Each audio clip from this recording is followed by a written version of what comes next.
بسم اللہ الرحمن الرحیم، السلام علیکم ورحمۃ اللہ وبرکاتہ۔ جی ناظرین، صحیح بخاری کی آخری حدیث لے کر میں آپ کے سامنے حاضر ہوا ہوں۔ بہت ہی پیارا ذکر ہے۔ میں اکثر اس حدیث کو سنایا کرتا ہوں، اس ذکر کو بتایا کرتا ہوں۔ چھوٹا سا ہے، اس کو آپ یاد کر لیں۔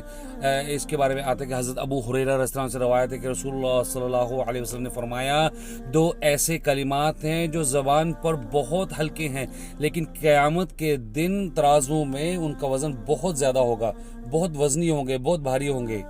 جی ناظرین، وہ کون سے ہیں؟ سبحان اللہ و بحمدہ، سبحان اللہ العظیم۔ جی ناظرین، ان کلمات کو آپ دن میں 100 مرتبہ کم از کم یا اس سے زیادہ بھی پڑھ سکتے ہیں، کم بھی پڑھ سکتے ہیں۔ اس کی کوئی فکس کوانٹٹی نہیں کہ حدیث میں آتا ہے کہ رسول صلی اللہ علیہ وسلم کو 100 دفعہ 100 مرتبہ پڑھا کرتے تھے۔ تو آپ اسے پڑھا کریں جتنی استطاعت ہے، آپ اسے پڑھیں، کیونکہ یہ فرائض میں نہیں آتا۔ جو چیز فرائض میں آتی ہے وہ لازمی اتنا ویسے ہی کرنا ہے، لیکن جو فرائض میں نہیں آتی اس کو آپ اوپر نیچے کر سکتے ہیں۔ تو میں امید کرتا ہوں کہ آپ لوگ اسے یاد کر لیں گے، سبحان اللہ و بحمدہ، سبحان اللہ العظیم، اور اسے دوسروں تک بھی پہنچائیں گے۔